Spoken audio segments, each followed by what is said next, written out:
here at the Jay Morrison Academy headquarters in Buckhead, Atlanta, Georgia.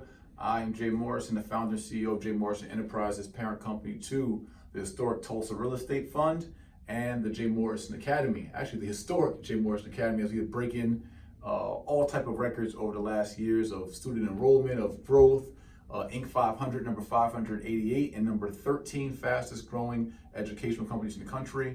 And obviously, many of you know the Tulsa Real Estate Fund, the first Black-owned, SEC-regulated real estate crowdfund in the history of the world. So in my office tonight, as we're winding down, kind of a smooth little Friday night, talking to staff, talking to partners, talking to my brother behind the camera there, Art Morrison, who just turned 29 years old this week. He's getting old. My brother and I were just kicking it. We're talking about real estate. We're talking about development. We were talking about business, actually. We're not even talking about real estate. And many of us don't associate real estate with business, in our community especially. We were talking about that. And how all the meetings I have meetings, you guys understand, with very, very wealthy, very, very successful, very, very smart, brilliant, and experienced and educated people, way more educated and even experienced than I. And so some of these lunches, these meetings, these brunches, and these evening classes, I always bring back the information. That's why I always call myself Black Robin Hood, which was, young Malcolm was the morph of that, because I didn't want to be Robin Hood, some European character. I wanted to be a character of my own community, so I said young Malcolm.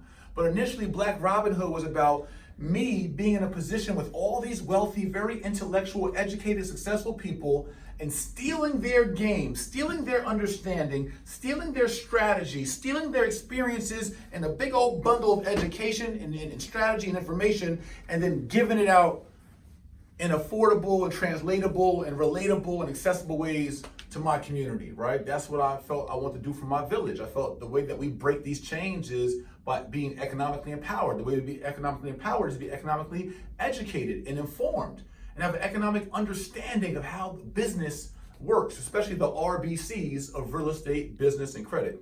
So Art and I, Friday night, are having this conversation. We kicking it, right, together. And we were talking about how in our community, and I said this at lunch today, we are very creative, we're innovative, charismatic, we're hustlers, we create revenue, but many of us, most of us, in Black and brown communities especially, and even in white, Asian, or other communities, when they're newer entrepreneurs or they're underexposed, young, new, or minority, or urban, or underexposed entrepreneurs know how to make money, Queen Jazz, but they don't know how to build operations and systems and process and procedures and protocols and what supports the internal infrastructure of a business. So we know how to go out and sell some weave, cut some hair, mow some lawns, build a website, innovate an app, throw some parties, but we don't understand the bookkeeping, the financial controls, the tax implications, the LLC formations, the corporate veils, the marketing, the branding, the systems, the processes, the hiring practices, the onboarding practices, the NDAs, the non-competes, the terms and conditions, and all the other things that have to go into building out a successful, sustainable organization. We just miss that whole part. All we do is hustle, I got some bread, all right, you get yours, you get yours, you get yours, and we out, right? And that's how most people treat business who are not educated and informed, which severely impacts our ability to sustain that business, grow that business, and then scale that business, or leverage that business and exit that business for huge big bucks. And because we have never formally put any systems behind a business. No one wants to buy your business if you don't have qualified personnel, qualified processes, and qualified systems. You'll never be able to sell to a big firm because they'll never really truly know what your business is worth because your finances are screwed up. You have no tracking, no reporting, no analytics, no controls, and no personnel that has any experience in any of the above. Therefore, your business is not viable. And so I find that in real estate, we do the same thing. Anyone can get lucky, find a house in their neighborhood or through family or through the MLS or for a realtor, buy a house for low, smack some paint, sell it, and make $12 to $24 to $48 or $60,000. Great. But do you have any system or process in place to be able to do that multiple times a year, multiple times a quarter, to do it from around the country, around the world, or out internationally? Can you facilitate and can your business sustain and live without you, or with minimal or limited control from you? And many of us don't understand how to put together an operational organization. So because of Art and I were having an organic conversation as big brother, little brother, and he brought up a record label that I owned, right? So I'm gonna say, and this video will be titled Many Ways I particularly use on Facebook how drug trafficking taught me how to be a multi-millionaire in business. And I'm gonna talk about that in a second. That was my former life. But prior to my former life in the streets, on the corner, drug trafficking, right? Which, is glorified or glamorized, or people just love those comeback stories. But even, after that phase of my life, I also had a business called Royalty Fam Music Group, right?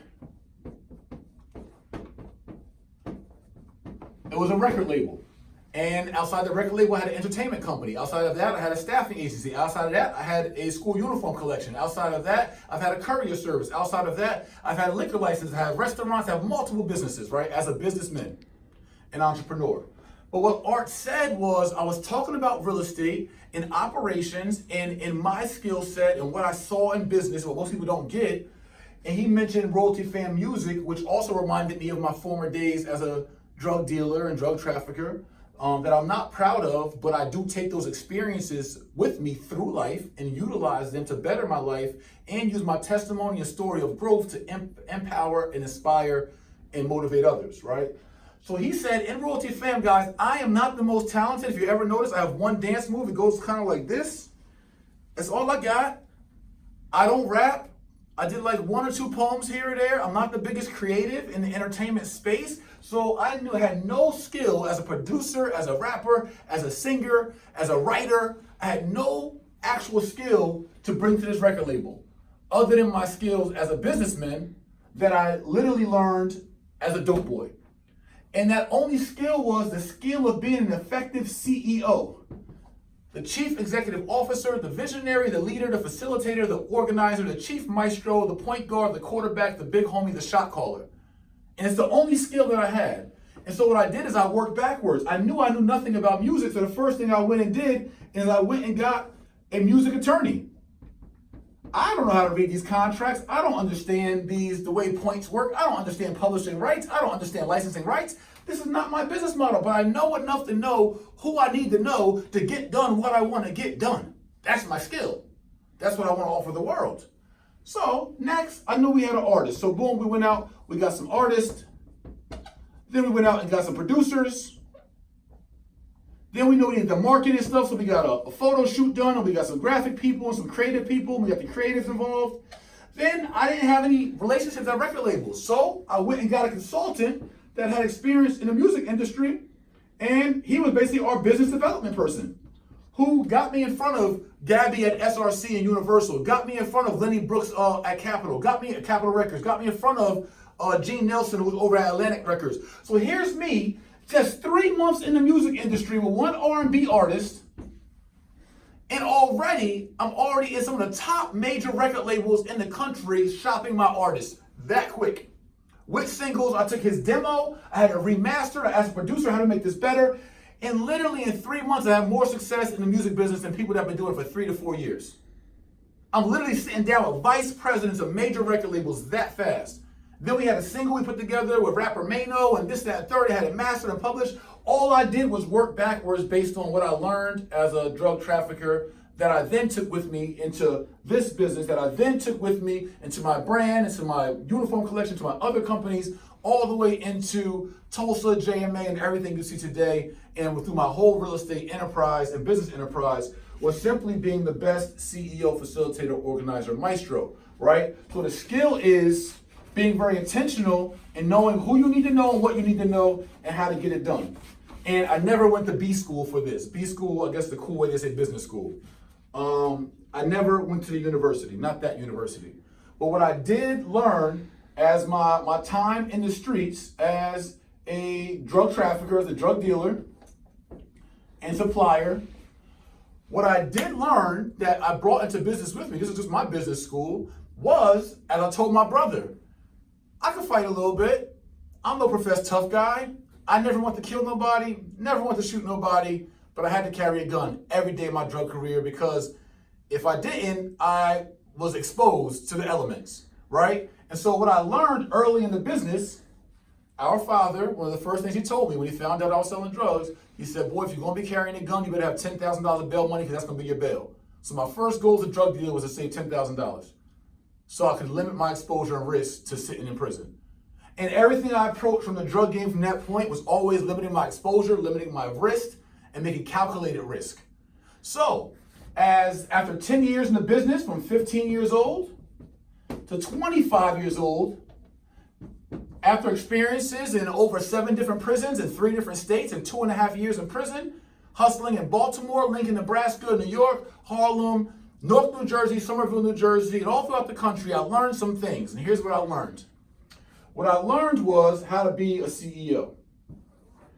I learned that in the drug business, I am not a goon. I'm not a tough guy. I'm not a killer. Don't want to be, don't profess to be. I actually think it's one of the worst jobs you can have because there's so much risk and so little pay. So I realized, though, in the streets, you can get extorted, you can get robbed. If you don't have any muscle and you're trying to sell drugs on the corner, you can't go to the cops and complain. So you got to have your own security system. So I learned immediately that I needed to have people that can be my muscle, be my tough guys, be the guys that protect me on the corner, whatever you want to call them. So I immediately made sure I had relationships and people with the goons. Then I realized, even before the goons, I realized that if I'm selling drugs, the likelihood I may go to jail. I might go to prison. And therefore, if I'm going to get locked up for the various crimes that I commit all day, every day, it's probably best that I have a relationship already with an attorney. Not a real estate attorney, not a business attorney, not a litigation attorney, not a traffic attorney. I'm talking about a drug criminal defense attorney, an attorney specific to my niche business. Then I knew that, hey, if I get locked up, guess what? I may need to be calling somebody for some bail. I don't want to pay 100% of the bail. I want to bail out for 10 to 5% of the bail. So before I even ever got locked up, I already had a relationship with an attorney. I already had a relationship with a bail bonds. Most stupid non-CEL drug dealers back in my day would wait till they get locked up and then try to build a relationship with a bail bonds from jail or have their family do it for them. I already knew what my hurdles, my obstacles, my liability was, so I always put measures in place to protect my interests, limit my risk, and protect my exposure, and to fill those liabilities. Then I know that I don't want to get caught with the drugs. How you get caught selling drugs? Typically, it's because you got possession of drugs. So that's how I got caught my first times. I had 250 grams of coke on me and a loaded gun on Riverside Ave in New York. So I learned that lesson after serving that year in prison, facing 3 years of life in prison. So I said, you know what I want to do when I come home? I'm never touching drugs again. Somebody else always has to touch the drugs. So I went and I secured a transporter. Right? So my point being, and I'm not trying to tell a lesson on drug dealing, of course, because that would be the backlash. My point being is that during my time as a drug trafficker, and I was trying to figure out how to execute my goal, which was securing a bag at the end of the day, I need to get here. I know where I want to get as a music record label, as a real estate developer, as a businessman or woman, or somebody that's trapping. We're gonna get rid of this right now. But no matter what it is, no matter what your professional entrepreneur vision is, end goal is, it should revolve around some money as a businessman or woman because you're doing business. You're exchanging products, goods, and services for revenue, for compensation. So if I want to get here, I had to always ask myself as a CEO, who do I need and what do I need to get here based on my current skill set right now? So even when I go into real estate, even if I'm looking to develop, even if I'm going to develop a hotel, and I've never developed a hotel before, this doesn't intimidate me because I have a critical skill set. I have the knowledge base, I have the understanding to know that any piece of real estate, hotel, hospital, school, mall, strip mall, apartment building especially, which we're going to be teaching on soon. If I want to acquire any type of real estate, I have enough understanding and enough knowledge base and enough critical thinking and enough wisdom to know as a CEO who I need to hire, from consultant to coach to attorney to contractors, etc., who I need to hire to specifically execute this style or this type of asset in the real estate industry. That's all you need to know. You don't have to know everything. You need to know who you need to know to execute what you want to accomplish. You have to be the expert at hiring experts. That's what I learned trapping and trafficking that made me millions in real estate. I learned how to be an expert at filling in the holes of my deficiencies, hiring and partnering to my weaknesses. You don't hire and partner to your strengths. You don't ask for a partner that has the same strengths as you, does the same things as you. We don't need 4 goons on the team. Somebody got to move the work. We don't need 4 attorneys on the team. Somebody got to do the contracting. And so I learned these skills, and I want to give you all these skills. I want to share with you my intimate strategies, my processes, my procedures, my protocols, my best practices. But you all got to come and show up and sit your butt in the seats. So this Monday night, Monday, 1/21, what time, Ave? 7:30 p.m. Eastern Standard Time. 7:30 p.m. Eastern Standard Time. Come learn with me on how you can acquire apartment buildings. Let's talk about that asset. Multi-unit apartment buildings. We call them anchor properties. Come learn how to buy apartment buildings. I don't care. Shut up about your money. Shut up about your credit. Shut up. You don't know. You don't know how to move the work. You ain't been there. You ain't done that. You don't have enough experience or expertise. You're just talking. Be quiet. Come learn. Come listen on how to buy apartment units with no cash and no credit. Point blank, period. Come learn how to be the boss. You want to be the boss? Come see a boss. Simple. You going to non-bosses trying to learn how to be a boss. You want to be the boss? Come see a real boss. To register for this class, you go to www.jaymorrison, that's me, live.com to register for this class. If you are a JMA student, you got 40% off.